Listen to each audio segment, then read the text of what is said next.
Hello there you guys, welcome to one of my live videos, and today I'm just going to be updating you on some more current latest news. The press are now reporting about Romelu Lukaku. Now apparently, well, it says in the press here, apparently the Belgium, he's on international duty now, and Belgium have actually reported that he could be in doubt for Belgium's next two games, which is Bosnia and Cyprus.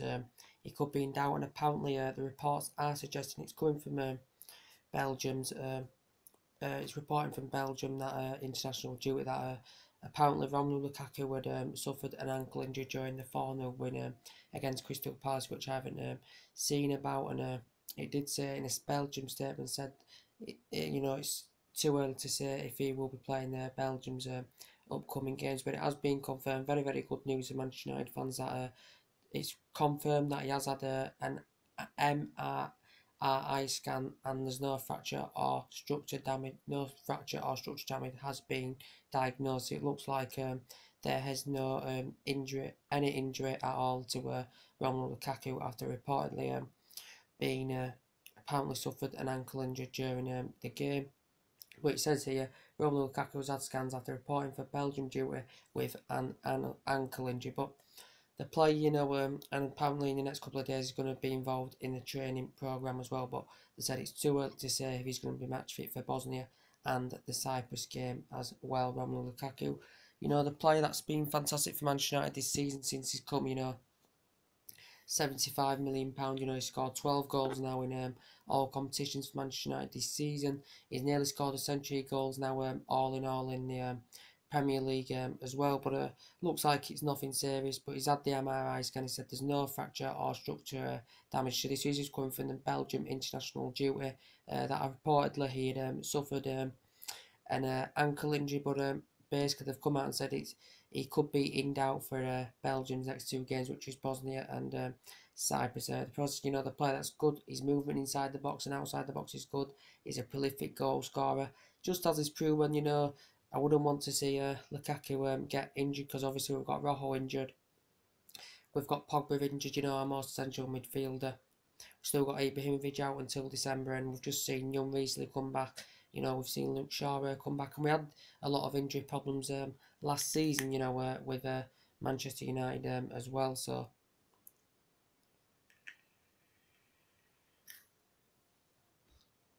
but yeah, apparently he's going to be involved in the training program, and but a statement said he won't. They don't know if he'll be match fit, but the Belgian national duty said reportedly he had suffered an ankle injury, but he had an MRI scan. They've detected it. There's no structural damage or fracture as well. So that is very, very good news. But 12 goals in all competitions for the player. He's just an absolutely fantastic player, and I think him, Martial and Rashford, are doing fantastic well. I think, Rashford's going and developing into his game fantastically well. He's good, he's strong, he's quick, he's good in the air, he's good at driving forward. And, all he needs to do now is win the Premier League and Champions League with Manchester United, and it'll be a success. Same with Anthony Martial, who's made 99 games now, scored 30 goals in the process since his arrival from Monaco in 2015. So it's good to see them hitting form. And I haven't seen Manchester United play like this for a long, long time. Basically since the Fergie days. The football's very, very good. We're creating width. There's width in the team, there's pace in the team, there's animation in our attack now, and yeah, it's really, really good to see. But the real test is going to be against Liverpool. As I said, so I just wanted to update you on the Romelu Lukaku situation, guys. As I said, it did say he had an MRI scan, and apparently there's no damage found whatsoever. But Belgium international duty had actually reported that he suffered an ankle injury, but nothing has been found in the scans, and he's going to be doing a following training program as well. But did say he could be in doubt, but they don't know fully yet if he's going to be playing their upcoming games for Belgium, Bosnia and Cyprus. So they are really, really unsure, and they've confirmed this on the statement. And we know with Paul Pogba, Pogba's still injured with Manchester United, as I did say. Jose Mourinho confirmed the other day that Pogba's injury is actually going to be long term, like Zlatan and Rojo's has been, and Mourinho had confirmed this.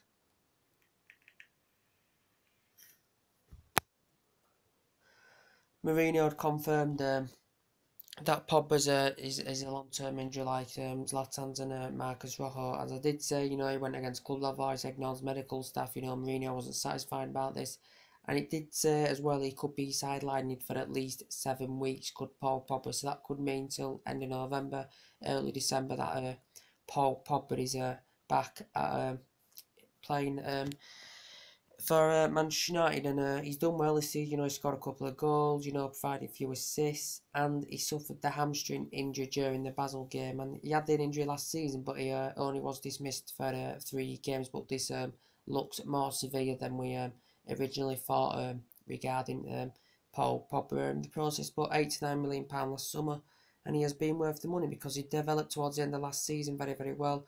He's developed so far very, very well this season. You know, the team are gelling to get well together now. Mourinho's got it right, you know. His tactical game plan's very, very good. You know, Jose Mourinho's got a fantastic pedigree, as I said, and he's the man. He's the man, and he's proven it at Chelsea. Everywhere he's been, he's won honours as well, and he's done good business in the 2 transfer windows with Manchester United as Mourinho. So, but yeah, apart from the Lukaku situation, it was just reporting that it was as I said, you know, coming from um, Belgium's uh,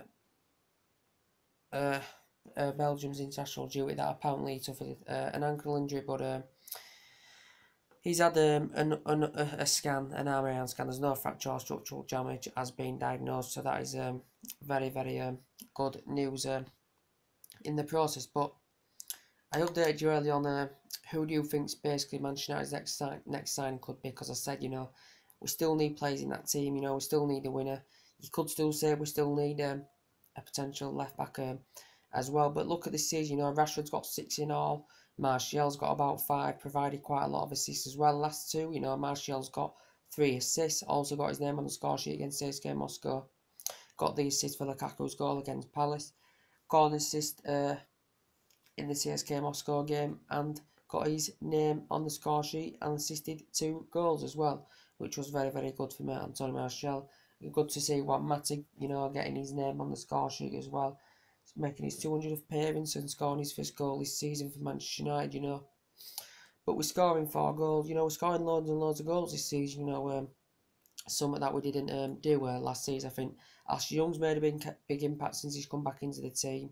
We haven't seen much of Luke Shaw apart from the Burton game. I still think it's not obviously Jose Mourinho's preferred choice, but I still think he's going to stay with the club considering he's still on. You know, I said when he gets some running games, Luke Shaw can perform, but Ashley Young's doing very, very well in that left back position so far. As Blind early on in the season, well in the part 2 first 3 games, Blind was performing well at that left back position as well. I think the whole team are doing fantastic well. Matic is doing well in the midfield. I want to see him get his name on the score sheet for Manchester United. So, yeah, we'll see. But I've updated you a couple of times, haven't I, today, guys, on a couple of transfer rumours. As I said, Man United apparently want Nainggolan and had an interest. Yusuf Yansis from Transpanspor as well.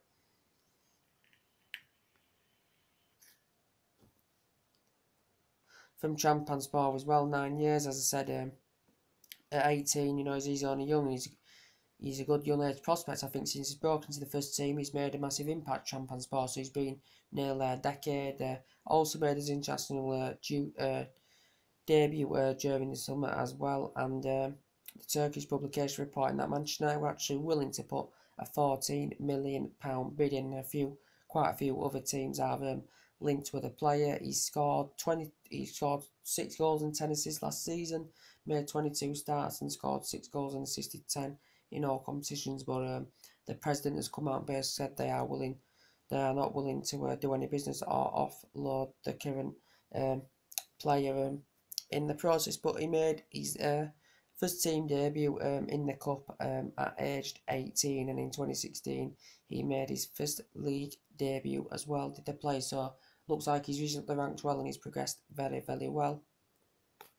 Also, too, Man United is still you know, looking out for Nainggolan. As I said, I do really, really like Nainggolan, to be fair. Yeah, it says here, you know, Man United still have an interest in Nainggolan, and he says it could be signed and played as a wing back Nainggolan because he is an attacking midfielder. He's very, very good in the air, he's strong, he's quick, he's competitive, he's tenacious, as I said. And overall, 1,509 passes, as I said, last season, 11 goals, 5 assists. He's aged 29 though, he is aged 29. 90 chances created, 90 shots and 68 chances created in the process of that as well. But for me, I think Man United's next transfer is going to be Antoine Griezmann. I think so. Anyway, I think it is going to be Antoine Griezmann, because now that Diego Costa's gone to Atletico Madrid, that could accelerate Griezmann making the move to Old Trafford. A player last season made 36, I think he played in 36 games, scored 16 goals and provided 3 assists, I think it was it? Something like that. And this season already he's been in 5 La Liga games and he's scored 2 goals and scored 3 in all competitions as well.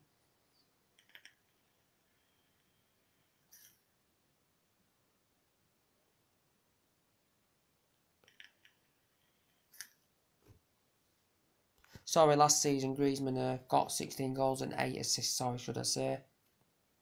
And this season he's got 5 goals and 5 appearances and 2 goals, but 3 in all competitions. And Atletico Madrid have just got a new stadium, haven't they? But I said, he's got a good pedigree. He's proven it with Atletico Madrid. He's proven it with Real Sociedad. I did say his release clause will get reduced next summer. Will Antoine Griezmann? It'd be good to see him in the mix with Lukaku, Rashford, Martial. It'd be very, very good to see. And it'd be fantastic in that number 7 role, because we've had loads of good number 7s over the years, and we haven't really had a proper one, since we had Cristiano Ronaldo, who scored 42 goals for us in one season. As well, do you basically think, Romelu Lukaku can beat that, depending on only if he stays match fit and that? I don't know, to be quite honest with you. He's already got 12 now in all competitions as Lukaku, so I think it's going to be hard to beat Ronaldo's record of 42 goals in one season for Manchester United. But as I was saying about Griezmann, yeah, won the title Real Sociedad, recently ranked with them, nearly made 2 century appearances, scored a bag full of goals, and since he's been at Atletico in La Liga, and nearly scored a century of goals in La Liga with Atletico Madrid. In the process, we know he signed back in June. Obviously, he estimated coming to Manchester United, but didn't occur due to the transfer ban. But I think he's discussed with Diego Simeone this could be his last season with Atletico Madrid. But in all competitions last season, he scored 28 goals in the process, and very, very good in the Euros as well. And he's very, very good for France as well. He's Antoine Griezmann, so he'll be fantastic for our number 7 spot. So I think he potentially is going to be Manchester United's, next number 7, as I said. So yeah, we will see what happens in the process of that. Let me just take this off charge. Let's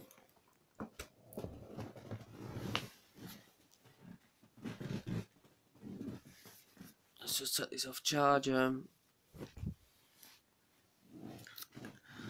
But yeah, as I was saying, I don't think the Romelu Lukaku situation is very, very serious, as I said. And I think the title this year is between United and City, because they've got both good ammunition in attack. City have got Lighter Aguero, who's, proved himself, in Spain with Atletico Madrid as well. 30 goals last season, scored quite a lot of goals this season as well. Raheem Sterling, that's it in form for them. A player they paid £49 million for back in 2015 as well. They've got Sané, that's hitting form. Gabriel Jesus, that's hitting form. Him and Aguero, unstoppable in attack. Jesus and Aguero, and City doing very, very well this season. Man U are doing very well this season, and could just be it could be. I think it's just between United and City. It's a bit early to say, obviously, but could Chelsea slip away now? Arsenal already slipped away, as I said. They have no chance of winning it, and Tottenham, is there any shouts of them being in it, considering they've been very consistent last couple of seasons. They have yet to win at Wembley this season in the Premier League, but away from home, they're doing very well. They're scoring quite a lot of goals, and they've got a very, very good team. And Pochettino is a good manager, and he's got Tottenham playing he's got Tottenham playing lovely style of football, and they've been unlucky not to win the league in the last couple of years at Tottenham Hotspur. But as you did say, the top five strikers, the top five goal scorers in the Premier League, basically since 2016, have been Kane top.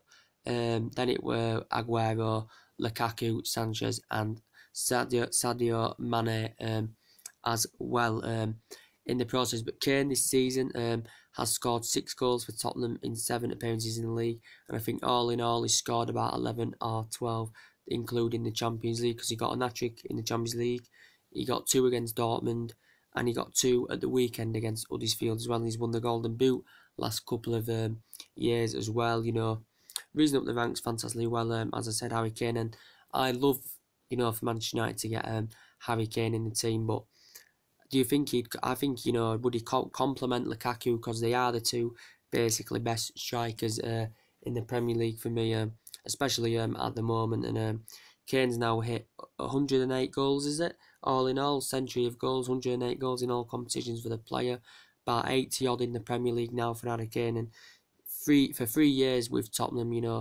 in the 3 years, the way he's progressed with Tottenham, and in 3 years he's done fantastically well. He scored a bag full of goals, led the lines well, good, strong, quick, good in the air, good at leading the lines, and an efficient finisher, and very, very good at being an aerial threat, good at playing long balls as well. Just a very, very good player in the process as well. But it wouldn't come cheap, as I said. He'd come to a staggering, at least you'd be paying at least about 100 million, probably more than 100 million, these days for Harry Kane. But Pochettino's clarified that he's happy with Tottenham Hotspur, but he wouldn't want to go years, without winning a trophy. As I said, with a player of his club, he wants to be elevated to a high level. He wants to be competing for trophies and stuff. And do you think he's going to get that with Tottenham?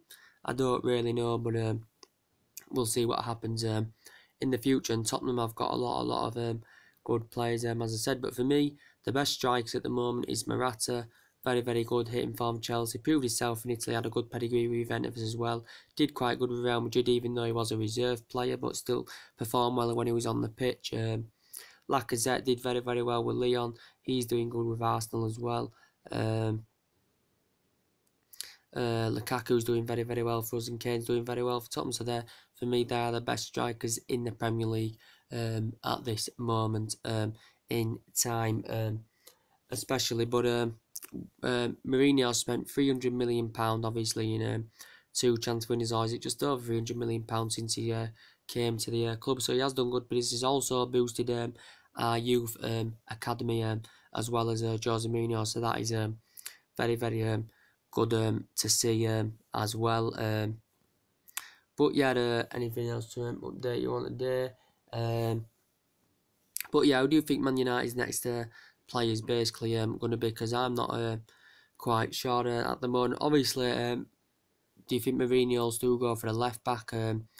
Obviously, we went for the Ryan Sessegnon in the August window. As I said, Man United showed an interest. Spurs showed an interest in the player. Spurs have got plans to actually go for Sessegnon next summer, because Spurs had a 25 million bid rejected for Ryan Sessegnon, I think, in August as well. But apparently Fulham could be demanding demanding £50 million for Ryan Sessegnon, who is only 17 years of age, who signed a 3-year deal back in June with Fulham. Very, very good on his debut season last season with the first team. He was absolutely fantastic. 26 appearances, 5 goals, and got 3 assists in the process. I think he scored 1 or 2 this season as well as Ryan Sessegnon. But he's good, he's strong, he's quick, his defensive distribution's very, very good. He's risen up the ranks. His attacking game's very, very good, and he's good generous on that left hand side. He's Ryan Sessegnon, very distinctive in his play. He's a very, very good left back, and he's a very, very good left back. The way he's progressed, and he's in the Championship at the moment now. But I think the way he's playing, I think he will progress to that higher level and come to the Premier League and experience the Premier League. And he joined Fulham in 2008, so he has been there 9 years, nearly a decade now, and played for the under-9 team.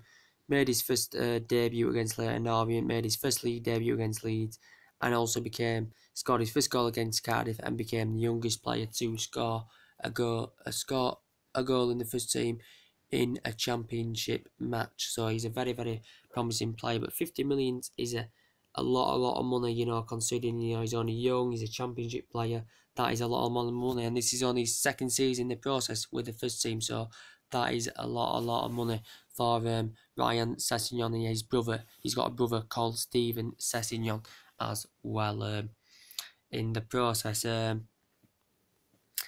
But for me, I think Man United's next signing, it's got to be Anton Griezmann. As I said, he's the most favourable. We know Mourinho's still interested in Nainggolan. Also Yancy Yusuf as well. Sorry, I'm talking like some a bit shattered guys as well. But from my perspective, so far it's looking very, very good for Manchester United. As I said, we're doing very, very well. We're playing very, very well. And I think, we achieved the League Cup last season. I think the football we're playing, the way we're attacking, the way we're scoring goals, I think we can get to that higher standard, by challenging for the Premier League, something that we haven't won since 2013 in the process. But good news is, we've still got players that, obviously we know United have still got players coming to end their deals. For Fellaini did confirm the other week, I think it was, that we're still in talks of securing him a new deal. Also to Ander Herrera coming to end of his deal, who can play as number 6, number 8, number 10. I think he accepts in reality he's not going to be the first choice in the midfield over the Man U matches. He's accepted this as well.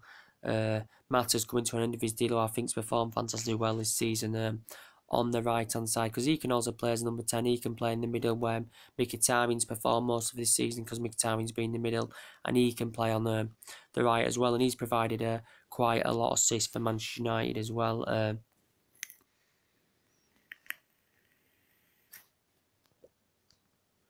But yeah, there's after the international break, it's Liverpool away, and then I think we go to Benfica in the Champions League. I think it's Benfica, and then I think we've got games like Tottenham. Is it coming up, and then is it Chelsea, something like that? I think the first Manchester derby is in December. Is it December 9th, December 10th as well? That's going to be a really, really tasty affair between the two sides. But I think for me, it's too early to say, but it's looking like a two-horse race, because United and City are unstoppable at the moment, guys. As I said in the process, with the Ozil situation, as I keep saying, could he still potentially come to Manchester United? Because now it's being confirmed actually that Inter Milan have actually ended their interest in Mesut Ozil, because Arsenal apparently were only willing to do business if the Inter Milan were willing to exchange one of their players as part of the deal for Ozil to go to Inter and one of Inter Milan's players to go to Arsenal. So I think that has now come to a conclusion. But I think he's still going to leave Arsenal anyway, because Ozil is actually refusing to sign a new deal with Arsenal. Arsenal paid 42.5 million pound for him, which was then the highest paid fee for a German player. But he did say he reportedly, was keen on actually reuniting with Jose Mourinho, because they spent 3 years together with Real Madrid.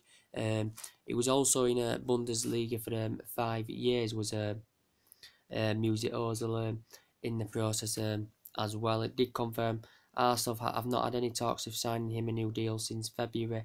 Wenger dispelled him, and he was actually demanding a higher salary in his current wage, just like basically Alexis Sanchez did as well. So looks like Ozil is basically going to go in, but he's a player, hasn't got a good record against the big teams, as I said, but he's a very, very good, promising midfielder. He's good at creating chances, he's good at linking up the play, he's good in the air, he's compassive, he's good at providing assists as well. As you've seen with his stats since going to Premier League, he's provided more assists than any other Premier League player in the process as well. So could he potentially come to United? But I think the number 7 is more, that's vacant. From Kirsch's point of view, United want to keep it vacant. I think Griezmann will fulfill that number 7 spot fantastically well. Sanchez will fulfill that number 7 spot fantastically well. But I think it's very, very unlikely that potentially that Manchester United will get Alexis Sanchez. I can't really see that happening, even though there has been talks about that in the process as well. Let's just have a look if there's any more transfer rumours to update you on. But as I said with Lukaku, yes, the Belgium international had reported that he'd actually suffered an ankle injury during the Palace game, but apparently it confirmed that he had an MRI scan. There's been no structural damage. There's been no fracture or structural damage. So it's basically clear. So basically, there's nothing to worry about. He's gonna follow a training program in the process, but it confirmed that he could be in doubt for Belgium's upcoming games, which is Bosnia and Cyprus. In the process, but I'd be very disappointed if it did turn out he was injured. But if they haven't detected out, during the scan, if there's no damage found or anything, then or anything's affected, then there's nothing to worry about. But this is basically what this was stemming from the international duty. This is where it all stemmed from, that he'd apparently suffered an ankle injury. So immediately they'd give him a scan, but they didn't detect out as a result of that. So they detect any problems. So that's a very good news to hear about in the process. We're just going to see if there's any more transfer news. On the ESPN website,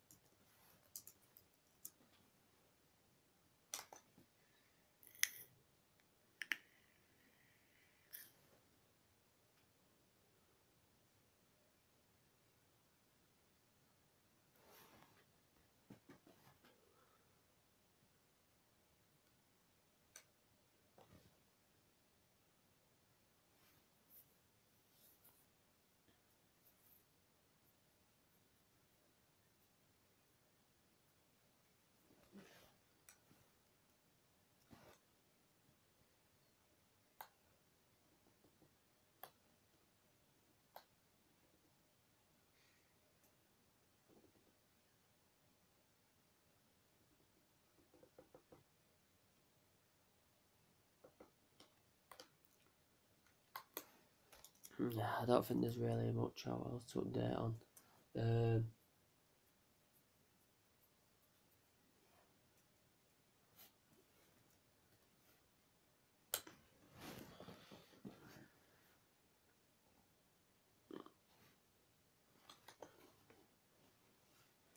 Yeah, and also Lukaku missed Belgium training as well as a result of this as well. He missed Belgium training, but they haven't checked out, and they did confirm. They don't know if he could be in doubt for the Bosnia and Cyprus game, as I said.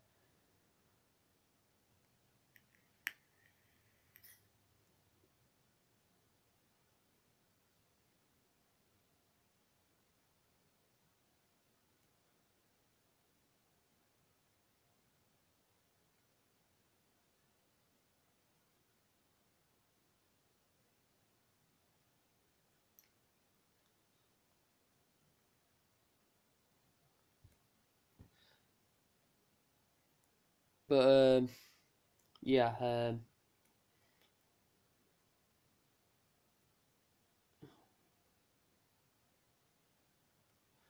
but yeah, he did miss. He said he was forced to miss Belgium training.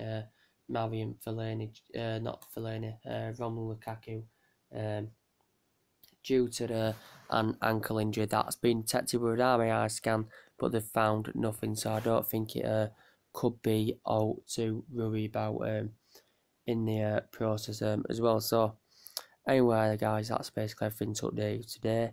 There's no more things to update you with, as we always do. We'll be updating with some more that update. Drop your comments, likes below on the channel, subscribe. As always, take it easy. I'll see you later on. Bye.